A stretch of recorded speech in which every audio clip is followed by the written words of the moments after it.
Please,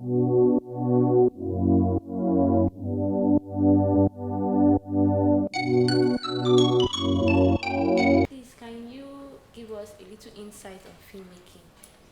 Good. Filmmaking is an art, Yes, is an industry, is a business. What characterizes filmmaking is the skill, the creativity that a filmmaker brings to it. There are three levels of filmmaking: the pre-production, the production itself, and the post-production. And unless you are well groomed in the art of film production, covering these three levels, you may not brand yourself a filmmaker. Nollywood in Nigeria today, which is the Nigerian film industry, have come of age, and so many people today are doing well in the industry. But there are some who are yet to learn the art. Because when we talk about art as art, we are thinking about fine art. And when I say fine arts, I'm not talking about fine arts as a discipline, but rather an art that can be appreciated. That's the business of filmmaking. So filmmaking is the act of writing with light to communicate a message. If you like, you can grasp it better when you talk about the term cinematography, from the root kinema, which is Greek, kinema, energy. Okay, kinema graphos. You are talking about writing with light energy in such a way that with sound, with visuals, messages are being communicated. So filmmaking is something that wherever it is done and wherever that aesthetics is put in place, beauty is put in place, art can be appreciated, messages can be gotten. People will really love to watch it and go back to it. So it's acquisition of skill and communication of message. Okay, thank you very much, sir. Thank Let you. me just move on to the next question. Thank you. Okay, the history of Nollywood and what Nollywood entails. Yeah. Like we earlier said, Nollywood is all about the name we have come to give the film industry in Nigeria. Yes, we often situate Nollywood with the birth of Living in Bondage in 1992. But filmmaking dates back to 1903 when the colonial masters were here in Nigeria showcasing films. Now, when you talk about the history of Nollywood, one would expect me to talk starting from 1992 to talk about Living in Bondage and how it has gone. But the history of film in itself dates back to 1895, coming down to African cinema dating back to 1955, coming down to the Nigerian film industry that begins its history around the 1903, then to Nollywood, which is more nascent, coming up to start in 1992. Now, in Nollywood, you discover classes of films. You discover classes of filmmakers. Some people have come to distinguish what they call the old Nollywood and the new Nollywood. But that concept is often being misinterpreted and misunderstood. It is so because people think we are talking about generation gaps. That's not what we discuss when we talk about the history of Nollywood. Sorry, sir, sorry to cut you, but Yeah. there's this question I want to ask. When you're talking about the generation of Nollywood, are we talking about the Asaba kind of movie, the Lagos kind of movie, and the what's it called, Enugu kind of movie? Okay, I'm happy to know that you have grasped at what levels people practice filmmaking in Nigeria.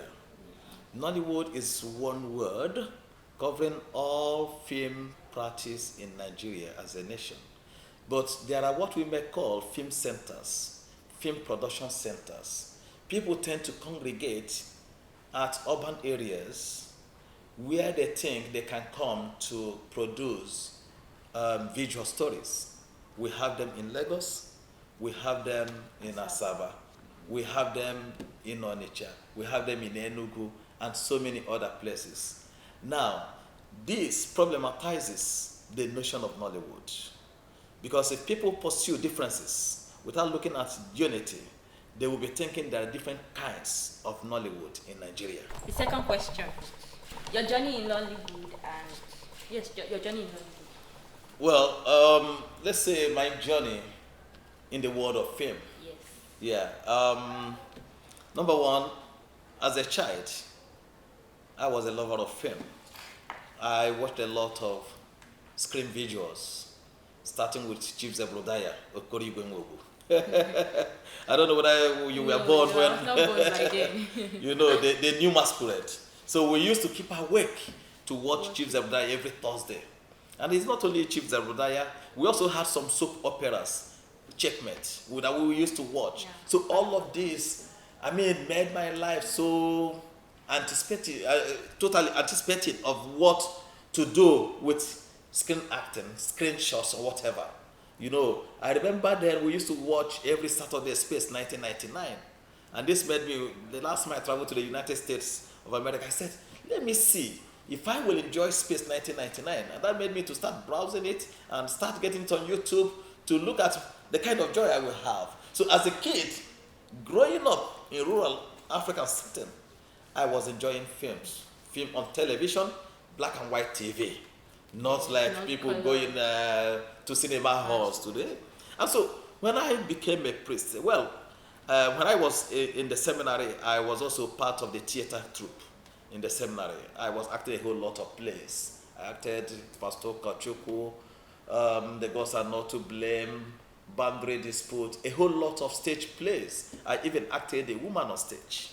Okay? Yeah, in the seminary then, because you know, seminary, those who were in the seminary, of course, we are seminarians going to be priests, and so they were all males. So, but we used to have conventions that would bring students from UNN, University of Nigeria, Nsukka, bring people from Oka, bring some others from different places, APSU, IMSU, and they would come.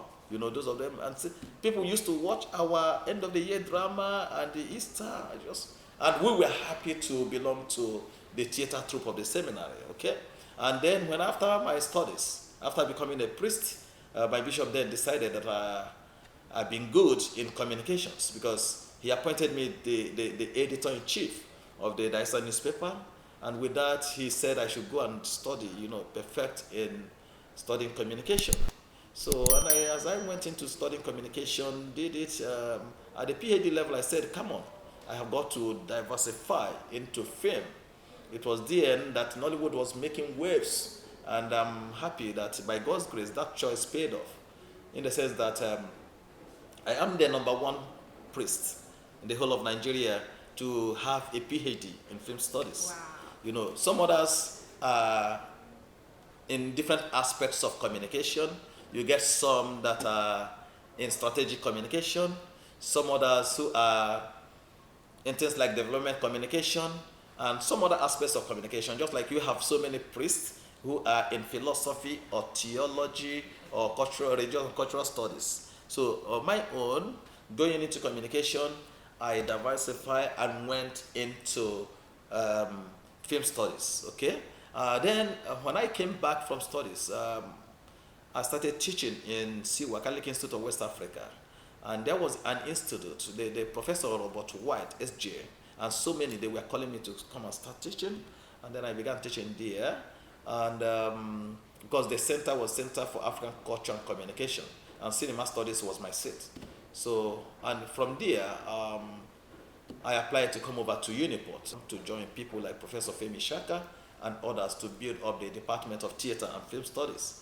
So from there you can see I have written some books in the area of Nollywood, you know. Some others, the Nollywood Nation is not here, it's also more voluminous than this one. This one was published in the United States of America in 2019. And some others, then we have been promoting Nollywood. We have been promoting because it has a whole lot to say about our culture and our identity. From there as well, being a literary scholar, you have got to practice what you teach. So I also have done a whole lot of films. Okay, some are in the market, some are for the church, and some are documentaries. So I produce and I also act for people. So, and from there, then it pleased God to make me the head of the department at this point in time. Congratulations, sir. So, thank you. So, that's how the journey is. A simple journey, isn't it? So, sir, how have you been able to relate your priesthood and actually running as the HOD or as a filmmaker? Yeah, thank you for that question. A lot of people are amazed when they hear that a priest, a Rev.Fr, is the head of the department of theater arts. Most often they call theater arts instead of theater and film studies. Yes, but you know, art is life, like I have always said. Yeah. And some wonder whether people can combine 2-3 many things at a time. Yes, there is balance in life. So, number one is to realize that God is the beginning and end of whatever we are. So I consider God calling me to the priesthood as a privilege. Primarily, I am grateful to God. Any other thing that is added to my priesthood is God's direction. And how does this happen? Sometimes we don't have a control over it. But it's only making yourself available and God directs you. After my priesthood and going over to do further studies, and I became a lecturer, and before you know it, promotion comes this way or that way, and appointments follow. It's all God, not me. But one thing I have known is I must balance it up. Number one, making sure that whatever I'm supposed to do as a priest on a daily basis, that I do them. Saying my prayers, saying my masses, being there for people who have one spiritual need or the other. Some people who want to consult me because of marital problems, making sure that I give them time. Youths or people who want to consult me because there are challenges, yes, I give them counseling. I am there to administer the sacraments whenever I am needed. It has only to do with my scheduling of time and making myself available. Being the HOD of the department, I mean, people have been there before me, and they succeeded in also being married men and women, being one thing or the other. So I know I have to create a balance to serve the people. After all, what is the priesthood all about? If not being a servant to humanity, to the people of God, anywhere you see them.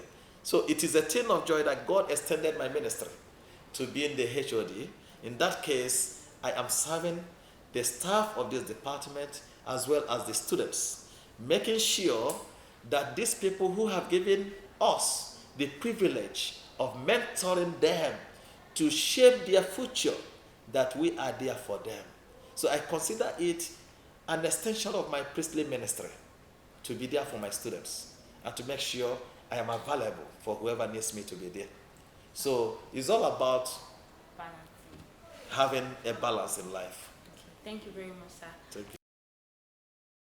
you. Okay, the last question is just advice. Any advice you can give to young filmmakers and students? Yeah, my advice to everybody is, number one, have the aspiration to succeed in life.